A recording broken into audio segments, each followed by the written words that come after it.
Hello everyone. Today I am going to be doing a tutorial on Khan Academy. Khan Academy is a really great online tool that I like to use in my 6th grade math classroom. Sometimes I use it with kind of a blended learning approach. Some days it's extra practice for students. Some days it's if they missed the lesson, or some days if they finish early and they just want to go practice something new, I direct them to go there. So I'm at khanacademy.org in the main page, and I'm going to log in. So I've already signed up, obviously.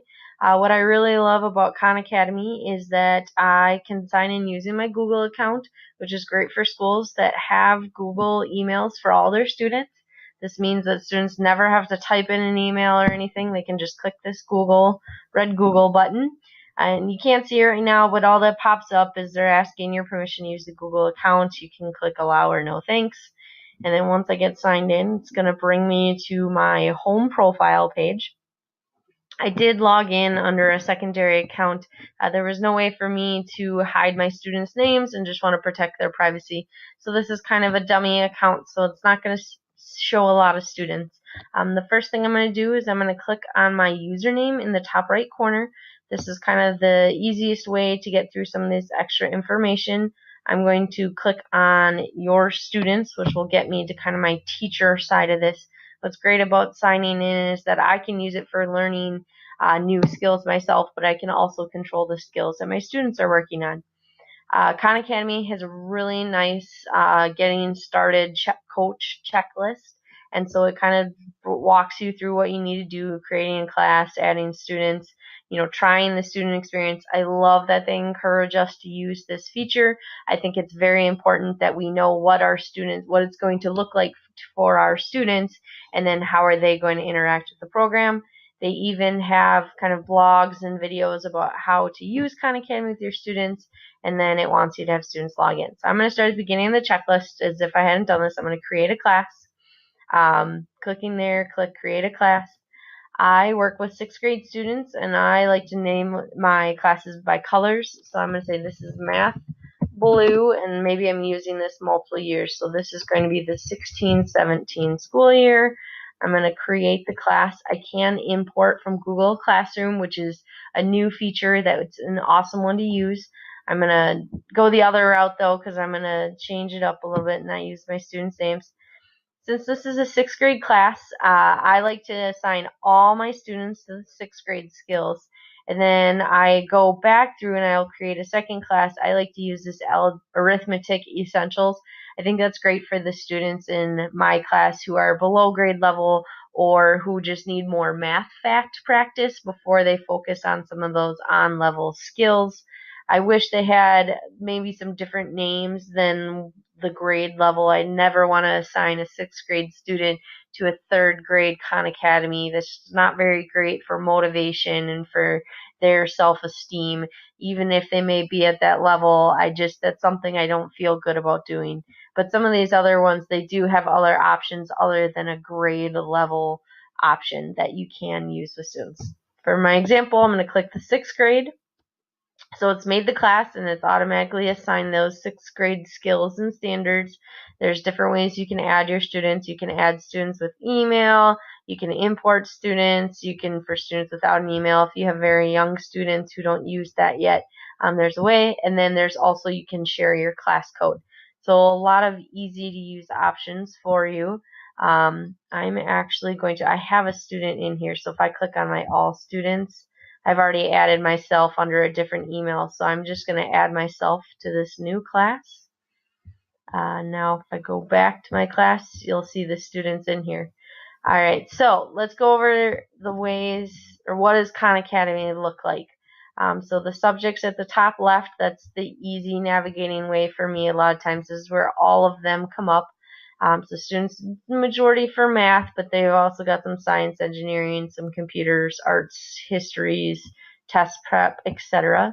I'm going to show you what the 6th grade one looks like. So if I click on 6th grade, you have a choice for explore, classes, practice, and mission. All of these have really great uses to them. Most often my students use the mission, but I'll go through all of them. So under Explore, this is where a student could come and just try to look through at the different topics. Say they're working on ratios, rates, and percentages, and then they can say, hey, which one am I ready for at this point? It kind of goes along with the standards pretty closely, but also just more of the what different topics are they covering that day. The classes, they go through modules, and so this would be kind of like, I look at it as more as chapters in the textbook. What chapter are you working on? They could come here and go through that. Practice, it just compiles all the practice items. Typically in Khan, you will have kind of this list, and usually it would have videos and practice. So this is a quick way for students to come and practice without having to sift through videos and other tutorials. The mission, this is where my students are typically on whenever they log in. Missions will always want to start with a mission warm-up, which will be the first thing they should do. That's what's going to kind of help students learn, or it's going to help Khan learn what your students know. Once you finish that mission, or the mission warm-up, or your mastery challenge, it assigns practice skills here. On the left, it gives them a really nice kind of chart of how many skills have they mastered, what level are they at, have they practiced it, have they not. This is the really easy to use area on the left here with all these boxes. It again goes with the different skills that they'll be learning in 6th grade. What's really great, and I don't think you can see this on your screen or the way my screen capture works, but as I go over these different boxes, it's actually telling me what skill is that specific box. And so if I add, or if I click that skill, it actually is going to add it over here to this practice area, which unfortunately we can't see because I have not done this mission warm-up yet. But students get this list of practice skills. They practice them. As they practice them, they go into their mastery challenge, and then they complete that mastery challenge to start showing skills they've mastered. I'm going to go back to my teaching dashboard so we can see the other end of this. So I'm back here kind of where we started with my checklist. I've created this class and I have myself in there as a student. So if I want to track student progress, up here at the top toolbar, I guess, there's student progress, skill progress, grid, activity, real-time projects. All these have their benefits. I don't use all of them on a daily basis. I mostly focus on student progress and skill progress. So if I go to student progress, this is going to give me a kind of a bar graph or a histogram, I guess, of all the students. Since I only have one student in this class, it's just in one level. But typically you would see all different levels and where your students are at. You'd see your whole list of students and we can go through their skills. So I'm going to select this student and I can change any level. That just means which kind of percentile are they at. Within mission, if you have your students in different missions, that's where you can choose. And then activity from. So if you want to look for a specific day or a specific date range, you can choose from there. I chose the last 30 days because it's the best way to show you some information. So this student, Alyssa Markison, which is myself, this is actually, I'm looking at my teaching account actually. You can see I've mastered 45 skills overall. I've got some at level 1 I've practiced, and I have 68 skills. I have not started yet, but as I go down, these skills down here are actually the ones I have worked on in the last 30 days. So I can see that within the last 30 days, I have about 9 skills I've worked on. Most of them just moved to the practice level, and I've shown that I've mastered 1. You can see how many questions they've answered. You can see how much time they've spent on those questions as well. This is also where you can make recommendations for students. This says no recommendations are assigned. I can add recommendations if I want them to re-practice a skill or focus on a specific skill. And then when they log in, it shows up on their screen, which is really nice because it's not, I don't have to find worksheets or kind of go from there. I can just kind of look through. If I'd watched videos, or actually I did, I watched the power of docs on this video, and so I can see that students were watching videos. Badges, Khan uses kind of its motivation. They have different, the sun badge and moon badges for different things, and the students show them up if they get so many energy points, or if they watch so many videos, or they start something new, or master so many skills. Under activity, this is kind of a graph of like what have I done. So on this day, you can see that I was programming for a while and that I watched some video and then actually that I earned a badge. And then under focus, this is just a chart to show like what different skills have I focused on. So it's a pretty in-depth way to look at what your students have been working on, but it's also quick. It's all right here in one. Typically, I don't look through all of those things. I like to focus on, okay, what are they practicing?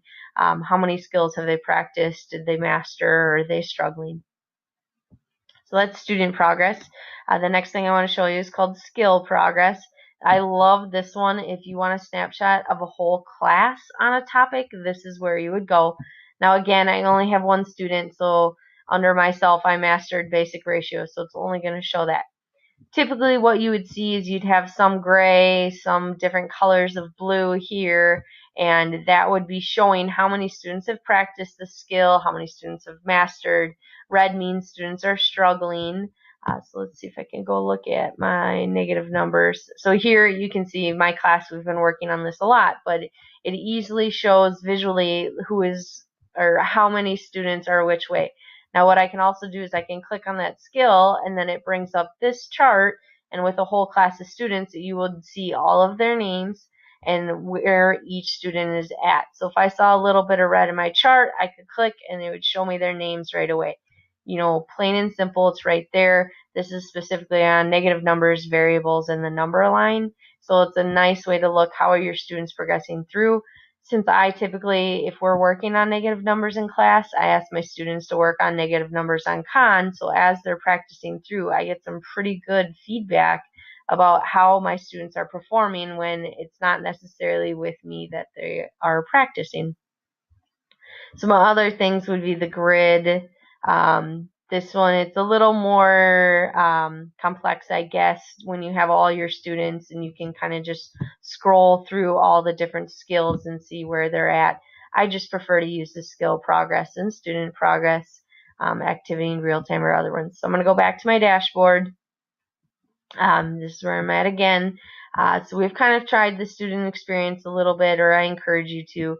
Simple ways to use Khan Academy with your students. This is where I really learned a lot about Khan Academy and have come up with a lot of the ideas that I use in my classroom. Sorry, I forgot to click the Learn Now. So if I come here, so they've got some notes here, and then on the left side, this is very similar. This is kind of how Khan runs. You'll see what you're going through. The little page here, this is kind of a reading for me to do. Sometimes they are interactive, sometimes they're not. But if I keep scrolling through, or if I go on to the next one, understanding math or understanding a mission, this again, then the video comes up right here. So I could watch this video and then keep going through. There's not a lot of practice activities during these, but there's some really great information. I highly recommend you check this out. Again, I'm on a new page and I want to go back, so I'm going to click my screen name in the top right corner. I can click profile or your students. I use the your students most often. And then the last thing that they have here is have your students log in. I truly believe that it's something that you just need to start using and kind of see how is it going to work in your room. Do your students catch on? What do you need to do? But I think this is a good start, so I hope you guys will try Khan Academy, and if you ever have any questions, please let me know.